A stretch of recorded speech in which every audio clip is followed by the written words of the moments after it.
Hello everybody and welcome to Organian's Puzzle Box. In today's video we will be doing a solar simulation. What I mean by this is I'm going to show you how to use a blueprint to create a spherical object that gravitates around another spherical object, and you can apply this throughout a solar system, for example. And you can then, you can apply that to other projects as well that have nothing to do with planets. You maybe just want an object to gravitate around another one. It's got quite a bit of control on top of it. It's very simple to do. We'll set it up in blueprints, and then you guys can, go be on your merry way creating solar systems. If you want the project files, you can get them directly from Patreon, ArtStation, or Gumroad. This entire setup is in there. You've got a nice sun, a sun sphere, which with a really good material. You've got a planet with rings around it. You've got the asteroid belts, and you've got every planet in the solar system with textures on top, 8K textures on top. If you want to play around with that, if not, just stick with this tutorial and you'll learn how to make it yourself. Again, I'm displaying on how to make a sphere rotate around another sphere that rotates around another sphere. So pretty much a lot of rotation going on, and yeah, it's going to be fun and easy. And yeah, so let's get to it. As per usual, we start off in the Unreal Engine scene where I've got my sun and I've got all the other planets. Now if I press the play button, you'll be able to see them rotating, all the planets. So we've got the moon rotating around the Earth. We've got Mars, Venus, Mercury, then an asteroid belt over there. And then the further we go over here, we've got things like Jupiter, and I believe there's Saturn and so on. Now the lighting in Unreal Engine needs a lot more to do a lot more work if you want to get it to run properly. In here, I would definitely use something like ray tracing in this as well if you want to get some really nice shots. But this is more for the purposes of displaying a simulation of the solar system. Now we've got the sun in the center, which is not important to our endeavors here, but what we want to look at is the let me just switch over to unlit mode, which is Alt 3 on the keyboard. So we've got Earth, and then we've got the moon over here, and as you've seen, the Earth is spinning around the sun, and then we've got the moon spinning around the Earth. So that pretty much gives you everything you need to be able to make this work. And if we click, for example, planet Earth, we've got a speed. This is the speed at which it actually rotates around the sun. The axis, so this is the axis on which we want it to rotate, and in this particular case we want it to rotate on the x-axis. The center location is something if you'd want to change where the center of your mesh is, but obviously we keep it at 0 because that's the pivot that we want. It's centering around the sun, which is an actor, and then this all center location is something that we need to leave at 0. Do not touch. We can actually deactivate it if we don't want it. And then the material instance is where I quickly use it to add a material in case I want to have different planets and whatnot. All of these planets here, all of these blueprints are literally the same planet material. The same blueprint is just repeated and with a different kind of material on top, but they are the same blueprint. So all we need is just make one, and that allows us to do everything that we want. So I'm going to basically show this into a new map in which I will not have all of this clutter that you see around here, the space and all that. We're just going to do it with spheres, and that will make things a lot easier for you to understand. The best way to get a sphere in Unreal Engine, and one that would actually have enough division so it looks good as a planet, would be to use Unreal Engine's inside modeling tools, and you can activate those going into your plugins. Just search for modeling, and then you've got in here modeling tools editor mode and static mesh editor modeling mode. I would definitely select both of these. I know they're in the beta version, but they should be fine. And then you have to restart the engine after doing that. Once we're back in Unreal Engine after the restart, if you press over here, you'll see you've got a new option called modeling. And then in here we can select sphere. And with that selected, I would do the sphere at 64 divisions, for example, to have a nice sort of model. And then you can just drop it somewhere in the scene. And as you can see, it's now done. I can press this complete button and that's the sphere. If I right click it and browse to asset, this will show me what it's been generated, and as you can see, it's been generated in a new folder called underscore generated, and then this is the sphere. I'm going to call that planet and just leave it where it is. It's fine, and I can also call it planet over here as well. Now this sphere can be used in for a multitude of other materials. Now as you can see, it's got a triplanar sort of, well, sorry, not a triplanar, it's just the UV. The way the UV is done in the way that you take a cube and then spherify it. That's how this looks. But if you want a different kind of sphere, I believe you can go in here and have a look at I can't remember what they've changed some of the settings in here now, but I think you've got lateral longitude. I believe that's the one now where you can then set this again to 64 slices and so on. And yeah, you can see this is the difference between these two spheres. So one of them has got a UV that goes from left to right. And that's the way it's unwrapped, but this one is unwrapped more like a cube. So depending on which sphere you want to use, and most of my tutorials I use this one, the second one, but in this tutorial we can use this one. It's fine, it doesn't really matter. As I've said, all that plays into is if you have a material. So for example, if I go over here into the element and type in planet for my material, you can see this is what it looks like on this sphere. But if I select this sphere and use the same material, because that material was set up with this kind of sphere in mind, it will look okay. So actually, if I think about it, I'm just going to keep that one. Okay, so now I've got this sphere, but I don't actually need it in here. There's nothing that I can do with it. I can delete it. Over in the content folder, I'm going to delete the original sphere that we created. I'm going to keep this one. Let me just call this planet. Now what I want to do is I want to create a blueprint class, and I can select the actor. I'm going to call it BP underscore planet. It doesn't, it's just a planet at the minute. Then I can open the blueprint. Also, I'm going to go back into my select mode in here. With the blueprint in my content folder, I can drop it somewhere into the world. That's fine. The blueprint obviously doesn't have anything inside of it, so we need to open it. With the blueprint selected, we can press the add button and select static mesh. And in the static mesh over here in this field, I can drag the planet that I've created in that content browser, and now we can see it. It's within our as I said, it's within our blueprint. So we can now start building our blueprint requirements to make this planet spin around a certain point. Now, we're going to build everything we need in the event graph. And in the event graph, we'll need the event tick only to start off with. I don't think we need anything else apart from the event tick. Okay, let me just take the compiler results off. And what we've got in here is we want to start declaring to our blueprint where the pivot is of the planet. Where's the center of the planet, and where's what sort of axis it should be rotating on. And we've got to set its location and update it as it moves around into the scene. So some of the things that we want to do to start off with is we want to bring in and set an actor location. So set actor location, and it says here target is actor.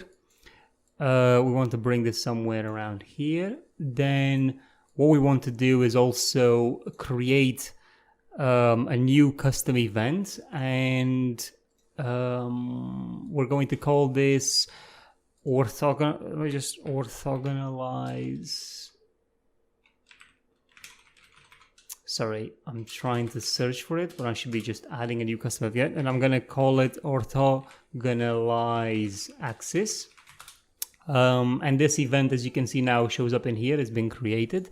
We can actually remove, we need to keep the event, the begin play event, but we don't need the actor begin overlap, or whatever it was. Yeah, begin overlap. We don't need that. We can delete it. So we'll keep our event play. We need our event tick, and we've created our orthogonalize axis. And because we've now created it, we can actually alt left click it here and drag it into the scene. So then we can set it. We can run it through the event tick. I'm going to connect this to our actor location. This is going to help us with the center of the location of our planet. I'm going to also bring in actually a sequence, but it would be nice to just drag it from here. So just search for sequence. And then for the sequence, we want then one to connect to this orthogonalize. And this part here, we're going to add it a bit later, once we have some other variables declared. Let's also bring a rotate vector around axis. And we can connect an actor. So we want to get the actor location. Target is actor, that's the one that we need, and we need to divide, we need to subtract from this the original location of our actor. So in order to do that, we need to create a variable. So what I'm going to do is I'm going to press the plus button over here and I'm going to call this old center location, and then I'm going to change this to a vector. I'm going to make it visible, and then I can control left click and drag it here to bring it like this. I can then press the minus button and that will give me a subtract, but actually I don't need it there. I need it over into this, and then this value over here. And then we can put this pin into the vector of our rotate vector around axis. We also want to put the delta seconds within the rotate, within the angle degree of our rotate vector around axis. So we're just going to add a multiply node over here. And I am going to right click. Oh, actually I can't. Let me just connect the delta seconds over here. And now I can right click this and promote a variable. And then it creates a new variable for me, which I can then call speed. This will allow our planet basically to rotate at a certain speed that we declare. So let's press the I over there to be able to see that within our viewport. So we've got the speed. We can, if we compile right now, we can set up a speed of, 5, for example, as a default. And then I'm going to put this pin over into the angle degree. And then we need to promote this as a variable, and we'll leave it called axis. Again, we can reveal it and put it over there. That's fine. So we've got all of that done, which is about, I think, halfway. Well, not halfway, but more, almost halfway there. Now we want to take the return value of our of this rotate vector around axis, and we want to put it into this new location of our actor location. But we want to take the speed and the axis that's being calculated through here to be added to the center location, which is a value that we can create. So I'm just going to press the plus sign here, and then just name this center location. It's a good thing that it's a vector as well. That's what we need. And I'm going to control drag it over out here, and then I'm also going to add an add sign and connect both of these together, at which point both of these can go into our new location of the set actor location. So this is going to push, this entire thing is going to push the mesh to rotate around the point. Okay, and now what we want to do is we want to set, so alt left click, the old center location. We can connect it this way. And in here, we're just going to control duplicate this center location and put it into our old center location point. Okay, now we've got this then 0 here. So that's the point where we want to get an actor location. Let me just, so get actor location. So we've got this over here. Believe, no, sorry, not promote the variable. That's not what I wanted to do. Let me just control Z. What I want to do here is I want to set the center location. So alt drag, put this over into here, and I want to get, let me just see, what do I need to add in here? Because I need to connect the sequence to my get actor location. So we need to get the center actor to connect it over here. So I'm just going to create a new variable called center actor. I'm going to make sure that I change from vector to actor. Let me just find it. So that's it, just actor there. Make sure that it doesn't matter if it's visible or not. We'll keep it not visible because there's nothing that we'll set up in here. But instead, we're just gonna control drag it in. And if you right click it, you've got in here convert to validate get. So once you press that, you can see that it expands this node and we can connect then 0 to that. Then the is valid, we'll put it over into our set center location. And then the target is the center actor, like that, as you can see, right? And then we'll press compile, and that should be the first part of what we needed to do. Now we need to set up the event begin play. So over in here, we're just gonna put our orthogonalized axis up here because we don't need it yet. What I want to do is I want to bring the old center location over here, and then the center location connected into our old center location. Get another sequence in here, and we'll link it together. The then one connects to our set function for the old center location. Then we want to get this center actor again. Right click it, convert to validate get. Connect it the same way as we did before, and then we can take these, basically the same thing again, and we'll put the is valid over in here, the center actor over in here, and that should be it on our begin play. That's what happens on our begin play. Okay, and now we've got the orthogonalized axis that we need to do as well, and all we're going to do is I'm going to bring the axis in here. I'm going to take this part from here, I'm going to duplicate it and bring it up like that. I am then going to bring in a cross product, and I'm going to connect the axis and this subtract to the cross.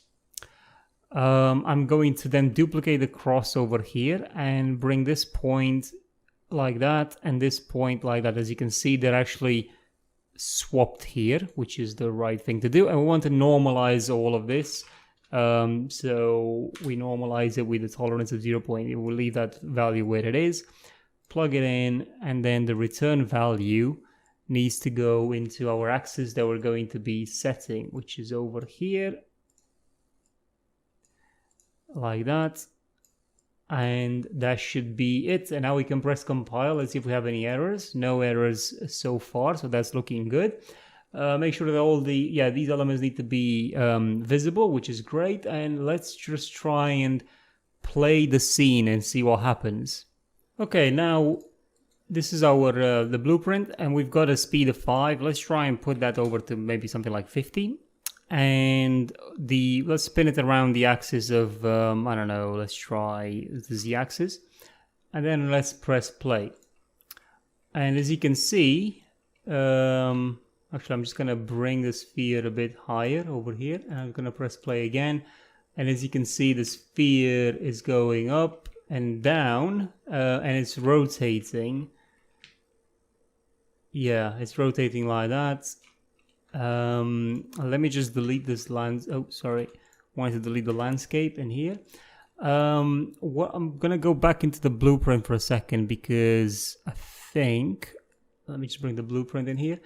The center actor, we do want to display it. Let me just press compile, and now we should be, now we're able to select the center actor. I'm just going to duplicate this blueprint, maybe bring it up here like that. Select our first blueprint and then select the center actor with this eyedropper. I'm going to click on this planet. And now if I press play, oh, they're both rotating. Give me 1 second. I'm just going to put this speed of this one. It doesn't have to be, it could be any actor. The actor can be anything. It can be any static mesh that you want. But I'm just going to put the speed on this one to 0, axis 0, so it stays in one place. Well, this one has got a speed of 50, and it's obviously got, it's got all of these. It's rotating on the z-axis. So if I press play now, what you're noticing is that the the sphere is rotating around that sphere. And if I duplicate this again and put it over here, maybe make it at the 0.4, oh, sorry, let me just lock that and make it at 0.5. So I've got a smaller sphere. And then I drop this planet, maybe put it at the speed of 200, and I press play.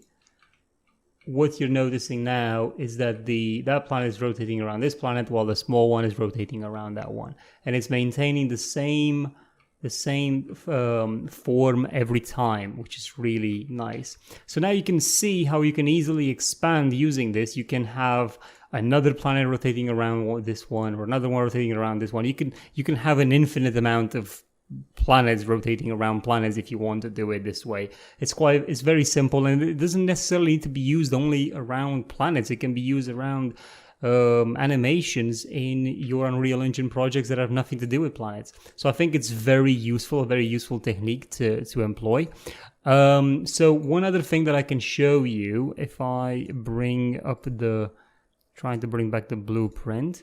So in the blueprint in here, we can go into our construction script graph.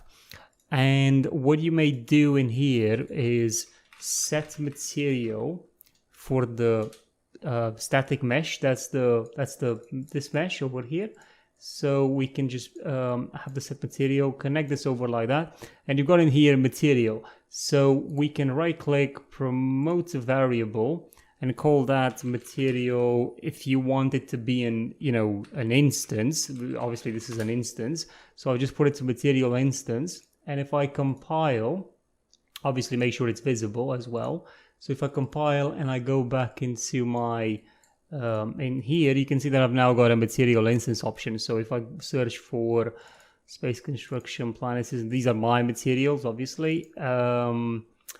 If I try to use a material, it won't work. But if I try to use a material instance, like for example, this one, you can see that it's now, I can load any material I want with ease quite quickly. So for example, this one, maybe I'll select this planet, the Mars, and I'm going to use it. As you can see now, that's got a different material.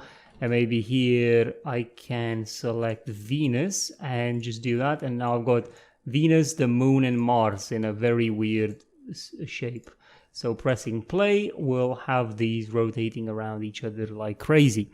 So that's pretty much it. Now, just if I want to go through a bit of the explanation of what we've done here, this part is obviously is putting the location of the mesh into motion based on delta seconds and a speed factor, and this part here pretty much updates the location of that, so it makes the mesh go round and round all the time.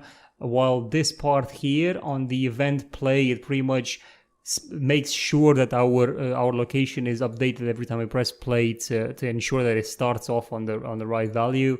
While here we're using this to maintain the distance between in this particular case Mars to this planet to be consistent at all times. Now if you play with the axis, obviously you're going to start getting some different results. So as you can see, the axis of this planet is now different. It's going at an angle, and you'll just have to work those out depending on whatever sort of settings you want to achieve. So yeah, that's pretty much concludes the effect. But I hope you guys found this tutorial interesting. I know I've definitely found some uses for it. Remember, if you want the project files, you can get them off my Patreon page or ArtStation or Gumroad. You can get them from there and just have this effect pretty much straight out the box. And you've got the planet set up. You've got the sun star, which is quite an impressive star. You've got planets with rings in there. You've got the asteroid belts in the project file. But overall, as I've said, this is a very simple setup for something that can have great impact. And it's not just for planets. You can use it in your animations for movies or whatever, games, I don't know, to make a lot of things spin around, gravitate around each other. So I'll see you guys in my next tutorial. I think it will be the one where I'm going to make a black hole for you guys. So I'll see you then. Thank you for watching and supporting the channel, and yeah, good luck.